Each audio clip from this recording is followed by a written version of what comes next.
صلو علی الحبیب صلی اللہ تعالی علی محمد صلی اللہ علیہ وسلم۔ ہم اس وقت برسا میں ہیں اور سلطنت عثمانیہ یہ بہت بڑی سلطنت تھی مسلمانوں کی، اور ترکی جو ہے اس کا مرکز رہا۔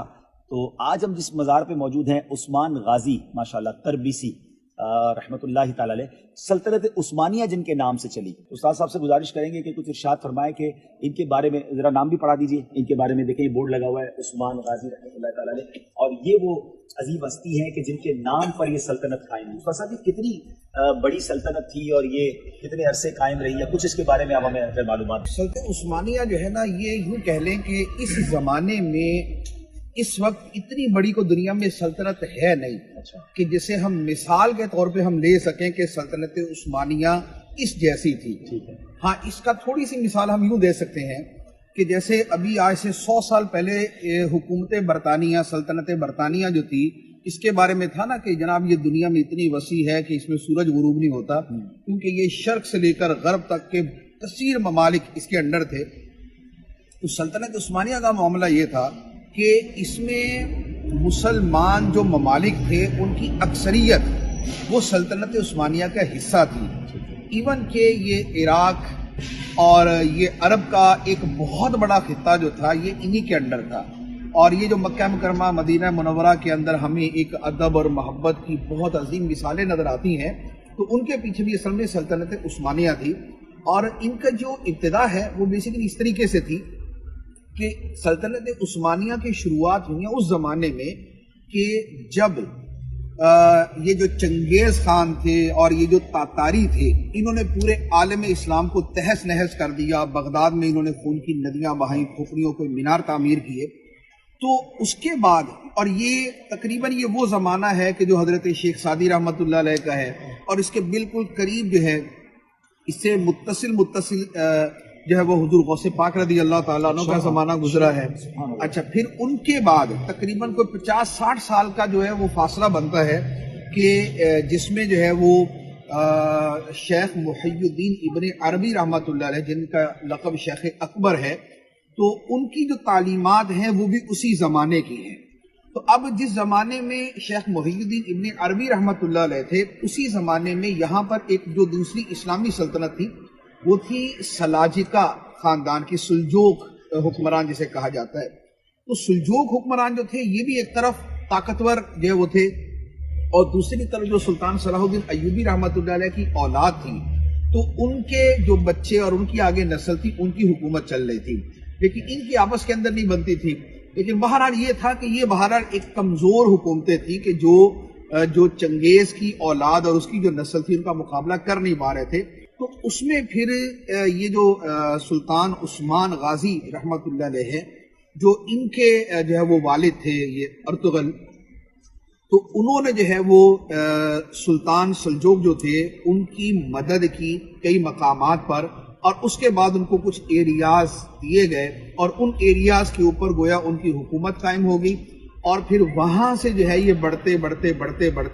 پھر بعد میں جب یہ سلطان عثمان جو ارطغرل کے بیٹے تھے جب یہ آئے، تو انہوں نے پھر ایک باقاعدہ سلطنت کی بنیاد رکھی، اور اس وقت بھی بہرحال اس کا ایک بہت بڑا رقبہ تھا، اور اس کا باقاعدہ نام سلطنت عثمانیہ ہو گیا۔ اب اس کے بعد پھر جو ان کی اولاد تھی انہوں نے پھر اس کو جو وسیع کیا ہے، جس میں سلطان مراد اول، سلطان مراد ثانی، اور اس کے بعد سلطان محمد، پھر اس کے بعد دوبارہ جو ہے وہ آگے سلطان محمد فاتح،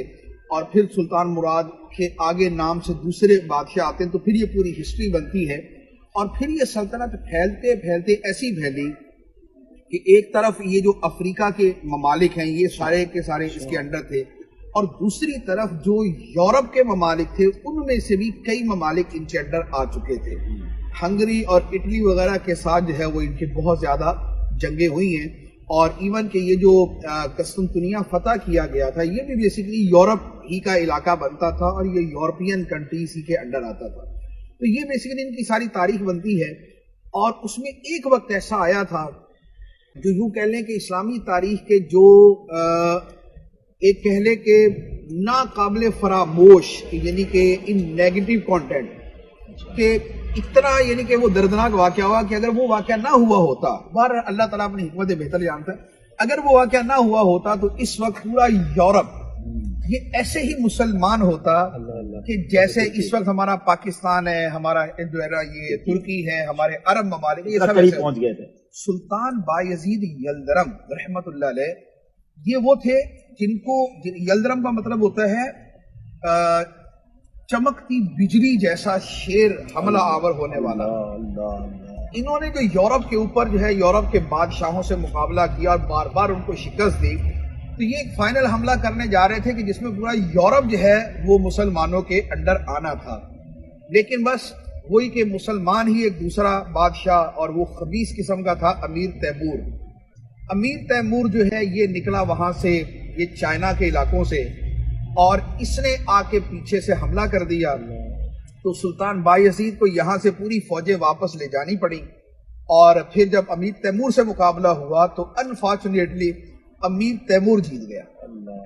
امیر تیمور جیت گیا. اس کی جنگی جو حکمت عملی تھی وہ زیادہ پاورفل تھی، اور اس نے ان کو پنجرے میں قید کر دیا. سلطان بایزید کو پنجرے میں قید کیا، اور 1 سال یا 6 مہینے تقریباً اس پنجرے میں ہی یہ رہ کر جب پھر ان کا انتقال ہو گیا. تو یہ وہ واقعہ تھا کہ اگر وہ نہ ہوا ہوتا تو اس وقت پورا یورپ جو ہے وہ اسلام کے اندر آ چکا ہوتا. تو ان کے جو کارنامے ہیں سلطنت عثمانیہ کے، ان کے کارنامے، ان کے بادشاہوں کے، ان کے سلاطین کے کارنامے وہ ویسے ہیں کہ جیسے سلطان صلاح الدین ایوبی رحمۃ اللہ علیہ کے نظر آتے ہیں. جیسے صحابہ کرام کے زمانے میں مسلمان فتوحات کر رہے تھے، اسلام پھیل رہا تھا، تو مقام و مرتبہ تو لازمی بات ہے صحابہ کرام کے برابر نہیں ہو سکتا، لیکن جو فتوحات اور اشاعت اسلام کا جذبہ ان لوگوں میں تھا، وہ یوں کہہ لیں کہ وہ شاید آج بھی اگر دنیا میں کہیں نظر آتا ہے تو دوبارہ انہی لوگوں میں نظر آتا ہے. ایسا جذبہ کہ جس میں اسلام ہی اصل مقصود ہو، اسلامی اصل مطلوب ہو، ایسا جذبہ جو ہے وہ بہرحال دنیا کے اندر نظر نہیں آتا. تو یہ انہی کے اندر وہ جذبہ تھا، انہی سے پھیلا، بڑا، پھولا. اور پھر حرمین طیبین میں بھی انہی کی خدمات تھی، اور جتنا عرصہ ان کی خدمت رہی ہے تو وہاں کا جو رنگ تھا وہ ایک عاشقانہ، ایک صوفیانہ، اور ایک تقوی والا، خوف خدا والا، اولیاء کرام سے محبت والا. اور انہی کا وہ زمانہ تھا کہ جس میں آپ کو بقیع شریف میں، جنت المعالی میں، اور عرب شریف کے جتنے قبرستان تھے ان میں اولیاء کرام کے مزارات، صحابہ کرام کے مزارات، یہ سارے کے سارے آپ کو نظر آتے ہیں. تو یہ ماشاءاللہ یہ تب سے اسی عقیدے پر تھے. اور آج بھی اگر آپ دیکھیں تو ترکی کی مسجدوں کے اندر آپ کو نظر آتا ہے کہ جہاں پر مؤذن ہے تو وہاں پر حضرت بلال حبشی رضی اللہ تعالیٰ عنہ کا نام ہے، یا بلال حبشی. اچھا، ایون کہ دکانیں اگر دیکھیں تو دکانوں میں جاتے ہیں تو وہاں پر جو ہے وہ یا رسول اللہ، یا حبیبی،